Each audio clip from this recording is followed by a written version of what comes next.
Okey, bismillahirrahmanirrahim. Assalamualaikum warahmatullahi wabarakatuh. Kita buat semakan khat sulus dan khat nasah. Okey, untuk khat sulus kita kena betulkan persepsi ataupun pandangan kita terhadap penulisan khat. Perkara yang pertama perlu dititik beratkan adalah kaedah tulisan. Lepas tu baru susunan. Macam ni kita nampak kita boleh bezakan yang atas adalah sulus, yang bawah adalah nasah. Tapi sulusnya masih banyak perkara yang perlu diperbaiki, ya, dari segi bentuk huruf. Ya, bentuk huruf tu itu markah yang paling tinggi. Nombor 2, susunan. Susunan kat sini, susunannya dia nak buat sulus jali, tapi kita tengok kat sini ada ruang kosong. Ruang kosong itu bermaksud kita buang semua baris. Semua baris kita buang, titik kita buang, maka kita akan nampak ruang kosong yang dimaksudkan. Kat sini ruang kosong, dekat sini ada ruang kosong, dekat sini ada ruang kosong. Jadi dalam sulus jali kita tak nak ada ruang-ruang kosong tu. Jadi itu kena susun. Tetapi kalau kita jika huruf masih lagi tak kuat, jangan buat sulus jali lah, sebab nanti dia akan lari banyak.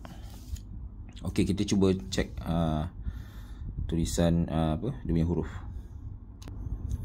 Okey, lam alif ni semua huruf saya perhatikan dia tak ada tebal nipis tu. Konsep tebal nipis tu tak ada. Ya, benda ni yang kena latih sebenarnya. Macam ni kan, kita pastikan bentuk lam alif tu mengikut kaedah.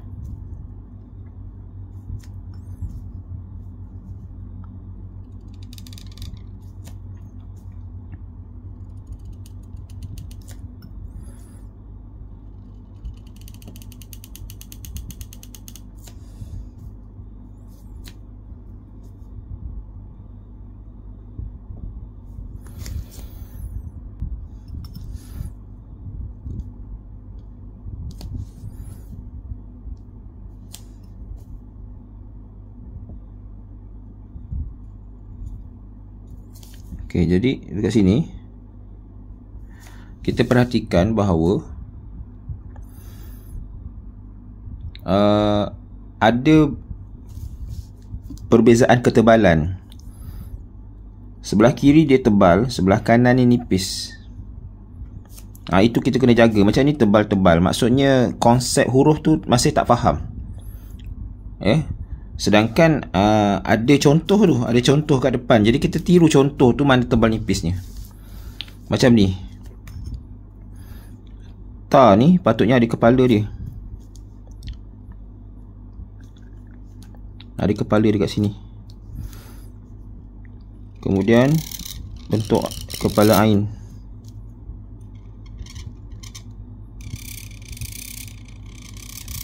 Tu. Okey, dot ni kena tinggi lagi macam tu.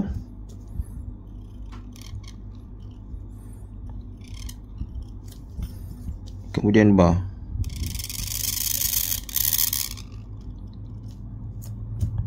Okey. Jadi kaedah tulisan tu kena bentuk huruf tu kena jaga betul-betul. Sebab kalau kita buat bentuk bulat sekalipun, contohnya kita buat bulat tapi huruf banyak kelemahan, nanti hakim dia akan tolak tepi. Sebab hakim akan tengok huruf dahulu. Ini yang pelajar kadang-kadang dia tak faham mana yang perlu diutamakan. Macam ni, kepala fa ni. Kepala fa ni mesti ada bentuk yang jelas menggambarkan dia sulus.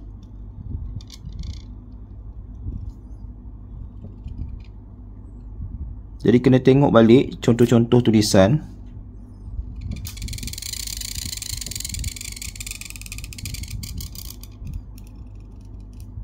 Macam ni.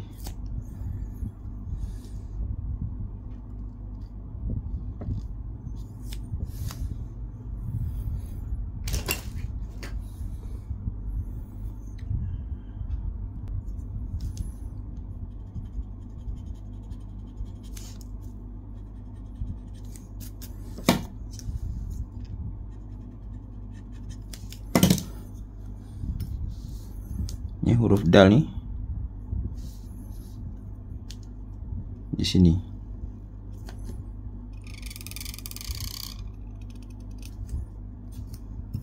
Ni.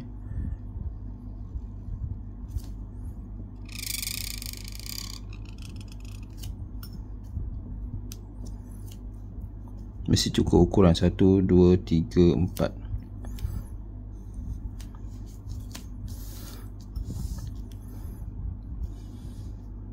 Mimra dia ini salah dia kena buat macam ni.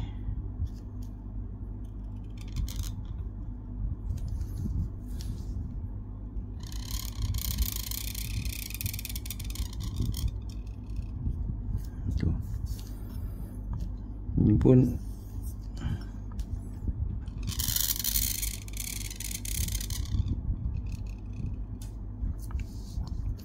ini bukan sulus, ini nasah punya bentuk.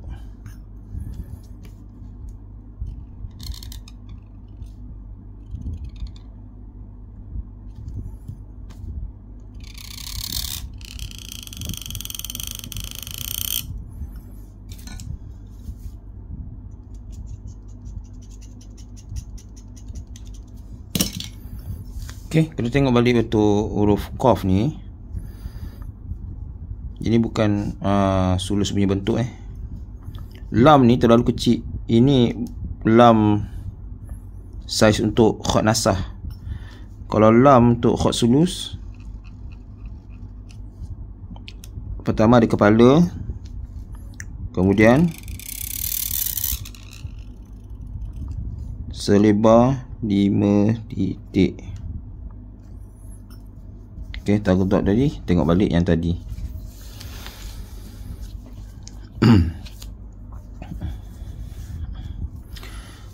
Jadi nasihat saya, jangan buat bertindih macam ni. Buat satu baris sahaja. Buat sulus biasa. Maksud saya sulus biasa, tidak ada bertindih-tindih macam ni. Sebab apa? Nanti akan, bila macam ni dia jadi sulus jali. Bila sulus jali, ada ruang kosong, adalah satu perkara yang perlu dielakkan lah, ataupun kesilapan. Contoh kita buat macam ni saja. Ini saya buat sepintas lalu saja.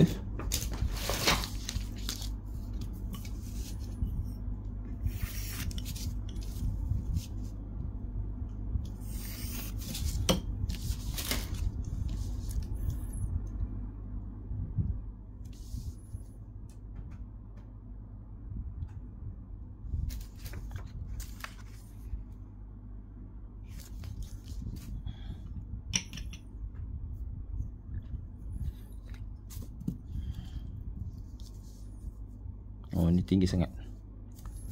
Kurangkan sikit.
Ini saya buat lakaran saja ya. Hurufnya tak tepat sangat. Sebab kita nak tunjuk cepat saja, kita nak tunjuk sulus biasa punya susunan.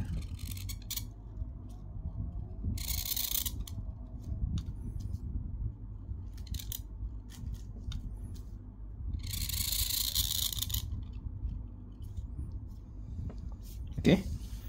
Jadi yang pertama ini adalah sulus biasa, sulus adi. La taghdab.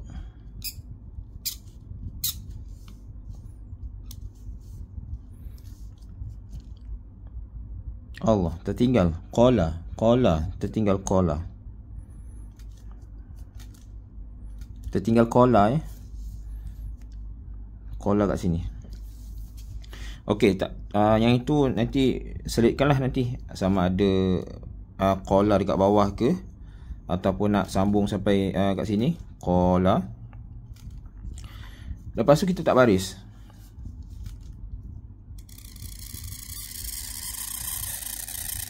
Kenapa saya letak baris panjang ni? Sebab ada ruang kosong yang besar kat sini. Dekat sini tak ada tiang dan sebagainya. Jadi saya letak baris panjang ni. Baris panjang dan menggunakan pen huruf. Itu salah satu kaedah. Ini pun sama saya letak sini. Lepas tu barulah kita ambil pen yang kecil, iaitu 1/3 daripada pen huruf. Kalau pen huruf 3 mm, maka pen baris yang kecil tu 1 mm.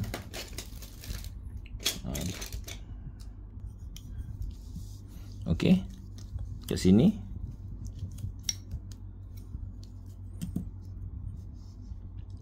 lah. Jadi dia kena selari lah kat sini.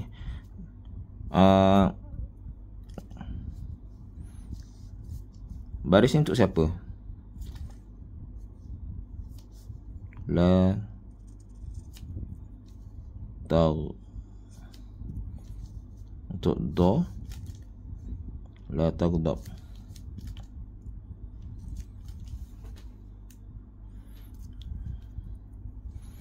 Saya pun tak ingat dia punya baris La taghdab.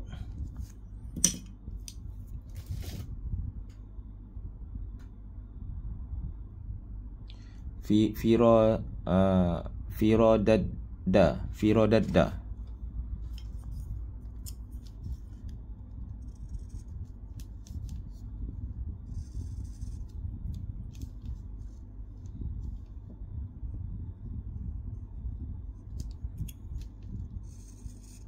Okey.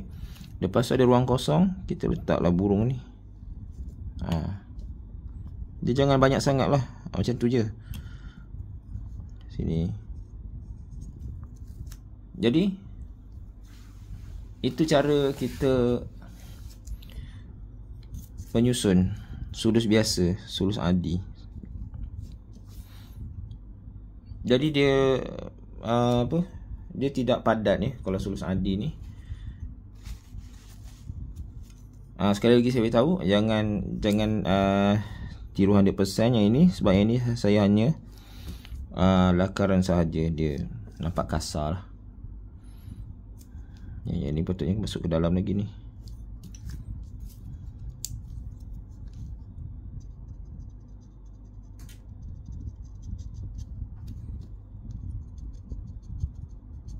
Okey. Dan semua huruf tu kena dirapatkan. Ekor ni sepatutnya macam ni, salah ni. Kena bercantum dengan fa ni. Kena gerakkan sikit. Sebab tu kita kena susun betul-betul.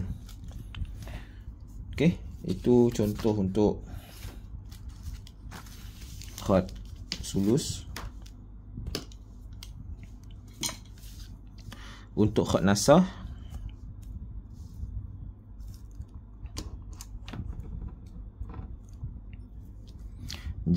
khat nasah pun kena jaga kaedah. Kalau jangan macam ni. Saya cari pen yang sama saiz. Kecil sikit.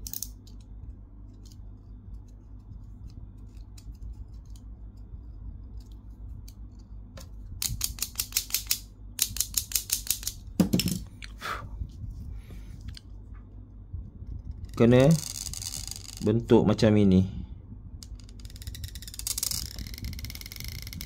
Sebab dia huruf tertutup. Sebab huruf tertutup. Sebab dia huruf naik, maka dia kena tutup.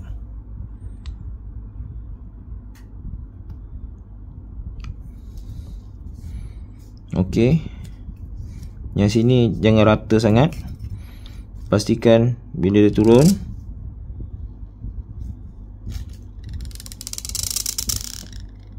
bagi dia membulat bawah ni. Yang ni rata sangat. Kamu, kaf, mesti tertutup. Tangkai dia macam tu. Mim, bentuk mim macam tu.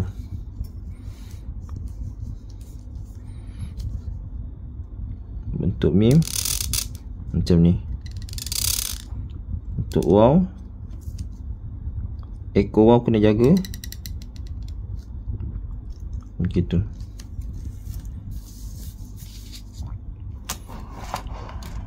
Okey, ni pun salah ni, dia punya bentuk ni.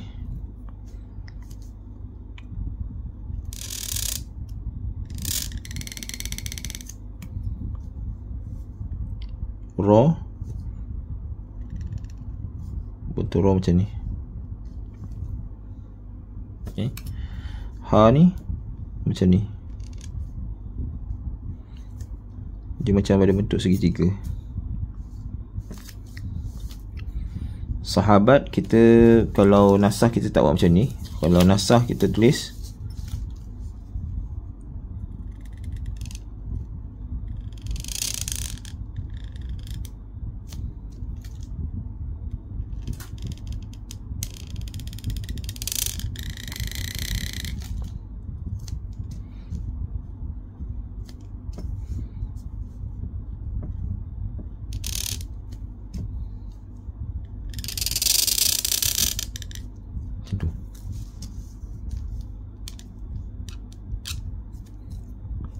ini bentuk sulus, bukan bentuk nasah. Itu pun sama. Alif pendekkan 5 titik sahaja. Ya patah kat situ, kemudian ta.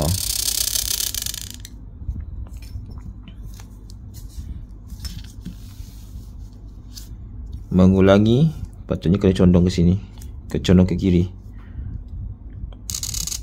Mim,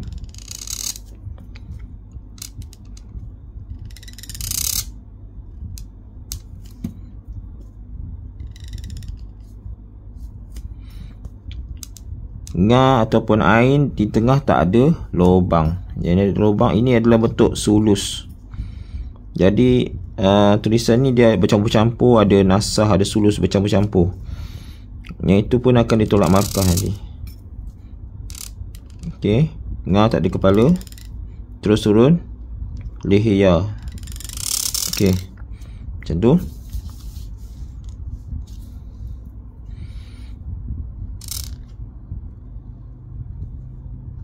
Ini bentuk dah macam sulus ya. Kepala fa tu dia kena bulat. Pa, ra, per, ta. Okey, rapat.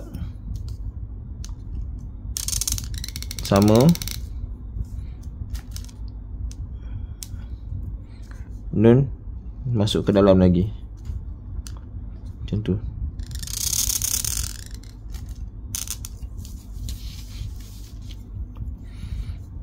Kaf tadi kena tengok balik bentuk kaf yang ini. Lam ya dia tak ada lenggok macam tu. Condong.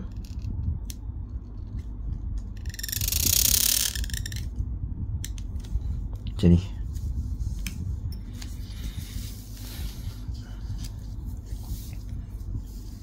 Yang ni saya tak pasti adakah dia rikaah ke.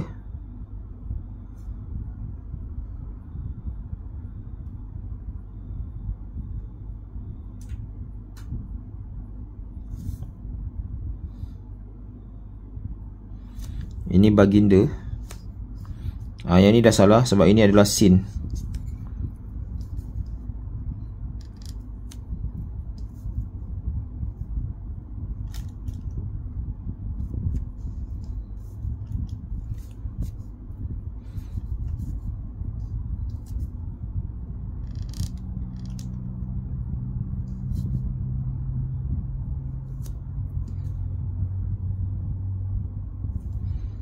Salah.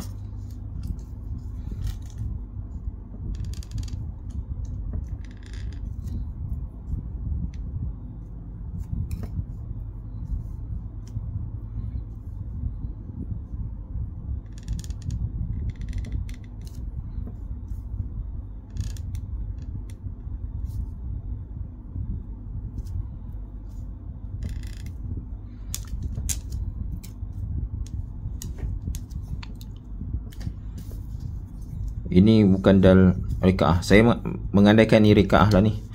Cuma rekaahnya tak jadi rekaah. Sebab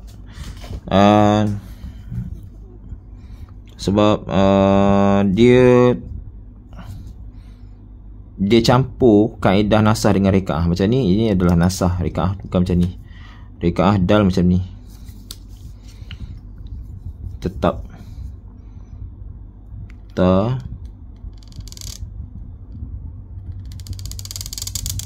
mesti ada lubang. Ta pa. Ini adalah sin. Macam ni je. Ba ra.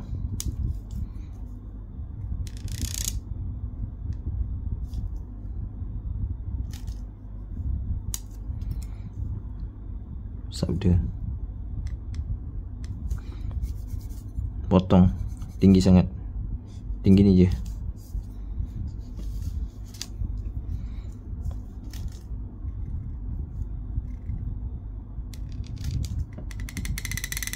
Ja.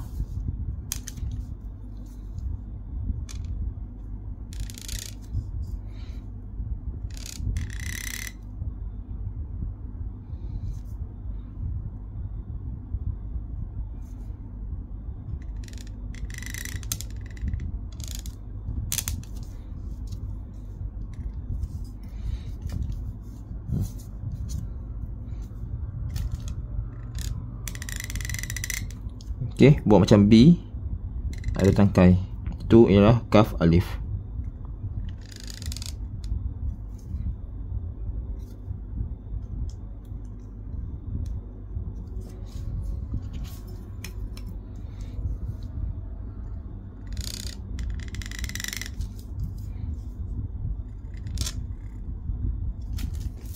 Okey. Ni garisan. Ni garisan. Ni garisan. Sebab saya tak nampak garisan dekat mana garisan. Jadi khot rekaah dan semua jenis khot mesti ada garisan dia. Supaya dia terletak elok pada tempat dia. Macam ni garisan, ni garisan.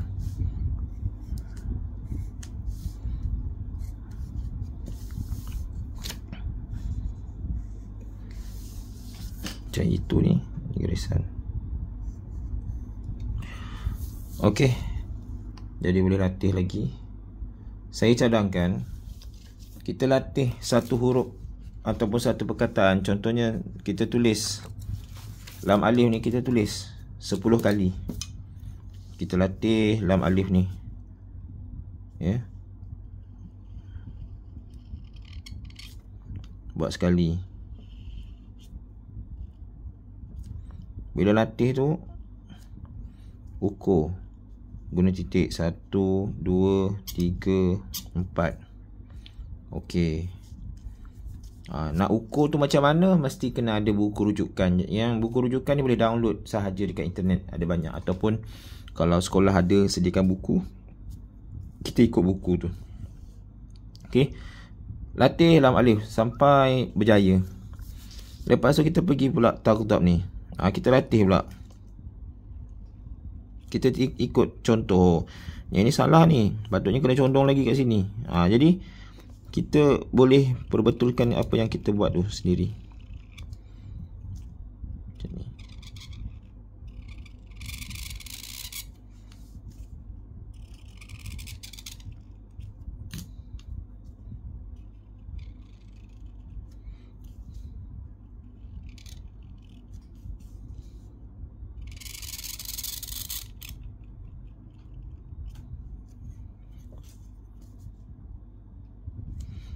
Okey.